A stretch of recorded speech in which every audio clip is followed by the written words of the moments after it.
Praise the Lord. I am Amrita Joseph Sikher. I am so happy to be with you. And today I bring a great promise of Lord. Joel chapter 2 verse 12. योएलाचा दुसरा अध्याय 12वे वचन आज आपण पाहणार आहोत. आता तरी परमेश्वराचे वचन ऐका. मनपूर्वक मजकडे वळा. उपोषण, आक्रदान व शोक करून वळा. हालेलुया. देवाचं वचन आज तुम्हाला काय म्हणत आहे ते ऐका. माझ्या मुला, माझ्या मुली, तू माझे वचन ऐक. शोक कर, उपवास कर आणि माझ्याकडे वळ. देवाची तुमच्याविषयी काय इच्छा आहे तर तुम्ही त्याच्याकडे वळावे, पश्चाताप करावा, उपवास करावा, प्रार्थना करावी. एवढीच देवाची तुमच्याविषयी इच्छा आहे. ह्या लेनच्या दिवसात 3 गोष्टी खूप इम्पॉर्टंट आहेत, महत्वाच्या आहेत. पहिली गोष्ट म्हणजे उपवास, दुसरी गोष्ट म्हणजे प्रार्थना आणि तिसरी सर्वात महत्वाची गोष्ट ती म्हणजे पश्चाताप, रिपेंटन्स. ह्या 3 गोष्टी ह्या लेनच्या दिवसात खूप इम्पॉर्टंट आहेत, महत्वाच्या आहेत. आपण बायबलमध्ये पाहतो की उपवासाने कशा प्रकारे परिस्थिती बदलते. ज्यावेळेस आपण उपवास करतो, प्रार्थना करतो, पश्चाताप करतो, त्यावेळेस परिस्थिती बदलते, सर्कमस्टन्सेस चेंज होतात. खरंच उपवास प्रार्थनेमध्ये खूप पॉवर आहे, खूप शक्ती आहे. आपण योनाच्या पुस्तकात पाहतो की परमेश्वराने योनास सांगितले की उठ, निनवे शहरात जा व त्यांना आरोळी कर, कारण त्यांची दुष्टता माझ्या समोर आली आहे. तेव्हा योना निनवेस ओरडत गेला. 40 दिवसाचा अवकाश आहे, मग निनवे शहर धुळीस मिळेल. तेव्हा निनवेचे लोक खूप घाबरले. त्यांनी देवावर श्रद्धा ठेवली. त्याने उपवासाचा एक दिवस नेमला. निनवेच्या राजाने असा जाहीरनामा काढला की कोणी माणसाने, पशुने, गुराढोरांनी काही चाखू नये, खाऊ नये, पिऊ नये आणि मोठ्याने देवाचा धावा करावा आणि आपल्या कुमार्गापासून वळावे. तेव्हा देव कदाचित अनुतापावेल, आपला क्रोध आवरेल, म्हणजे आपला नाश होणार नाही. असा जाहीरनामा निनवेच्या राजाने काढला.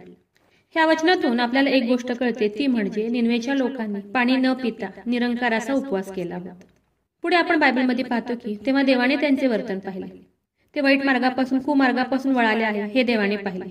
तेव्हा देवाने त्यांच्यावर जे अरिष्ट आणायचे ठरवले होते त्याविषयी देव अनुताप पावला आणि त्यांच्यावर जे संकट येणार होते ते आले नाही. जेव्हा खरंच निनवेच्या लोकांनी पश्चाताप केला, उपवास केली, प्रार्थना केली, तेव्हा देवाने त्यांच्या पापांची क्षमा केली. जे संकट देवाने त्यांच्यावर आणायचं ठरवलं होतं देवाने ते संकट दूर केलं. खरंच देव हा मायाळू, कनवाळू, मंदक्रोध असा देव आहे. खरंच देव दयासागर आहे, तो दया करणारा देव आहे. म्हणून आज प्रार्थना करा, उपवास करा आणि सर्वात महत्वाचं म्हणजे पश्चाताप करा. रिपेंटन्स खूप इम्पॉर्टंट आहे, खूप महत्वाचं आहे.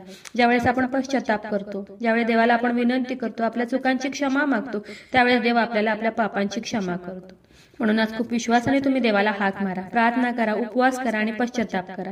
म्हणजे कोणतंही संकट तुमच्यावर येणार नाही, कोणतंही अरिष्ट तुमच्या तंबूजवळ येणार नाही. देवाला तुमचा कळवळा येईल आणि देव तुम्हाला सर्व संकटापासून दूर ठेवेल. म्हणून देवाचं वचन सांगते की आता तरी तुम्ही परमेश्वराकडे वळा, मनपूर्वक देवाकडे वळा, उपोषण करा, आक्रदान करा व शोक करून देवाला हाक मारा.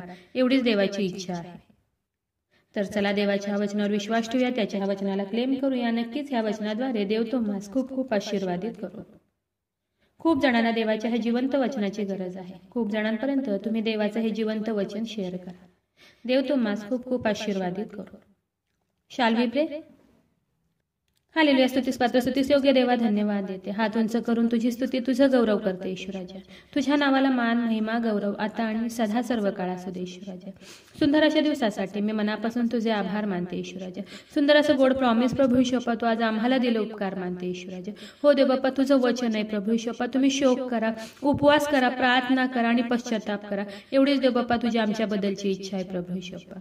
हो ईश्वराजा, खरंच देव बाप्पा तू दया सागर आहे प्रभू ईश्वपा. ज्यावेळेस आम्ही हाक मारतो बाप्पा त्यावेळेस तू उत्तर देणारा देव आहे.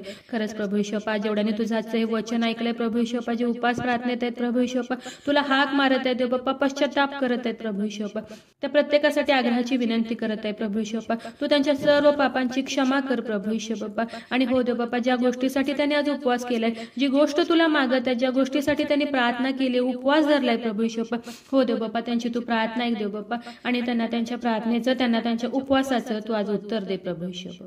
माझा विश्वास आहे ईश्वराजा, तू माझी प्रार्थना ऐकलेली. आग्रहाची विनंती करत आहे प्रभू ईश्वपा. जेवढे प्रेयर रिक्वेस्ट आले तुझ्या हातात देते. प्रत्येकाची प्रत्येक गरज नासरेत करी तुझ्या नावात तू पूर्ण कर. आग्रहाची विनंती करत आहे प्रभू ईशो बाप्पा, जेवढे लोक आजारी आहेत, त्रासात आहे, संकटात आहेत, हॉस्पिटलमध्ये आहेत प्रभू ईशो बाप्पा, त्या प्रत्येकासाठी विनंती करत आहे. तुझं स्वर्गीय सामर्थ्य तू त्यांच्याकडे पाठवून दे बाप्पा, आणि तू त्यांना स्पर्श कर आणि बरं कर प्रभू ईशो बाप्पा. आग्रहाची विनंती करत आहे प्रभू ईशो बाप्पा, जेवढ्याने तुझं आजचं हे वचन ऐकलंय, तुझ्या वचनावर विश्वास ठेवलाय, तुझ्या वचनाला क्लेम करत आहेत प्रभू ईशो बाप्पा, जे उपवासात आहेत, प्रार्थनेमध्ये आहेत प्रभू ईशो बाप्पा, त्या प्रत्येकासाठी विनंती करत आहे प्रभू ईशो बाप्पा. त्यांच्या शरीरामध्ये असलेल्या सर्व रोगांना मी नासरेतकर येशू ख्रिस्ताच्या नावात आज्ञा करत आहे, कमांड करत आहे. शरीरातील सर्व आजार, दुखणं, व्याधी प्रभू येशूच्या नावात आज निघून जाऊ दे. नासरेतकर येशू ख्रिस्ताच्या नावात शरीरातील सर्व आजार, दुखणं, व्याधी निघून जाऊ दे. हो दे बाप्पा, तू त्यांना स्पर्श कर आणि बरं कर प्रभू ईशो बाप्पा. माझा विश्वास आहे ईश्वर राजा, तू माझी प्रार्थना ऐकलेली. आय प्रे in the mighty name of Jesus. Amen.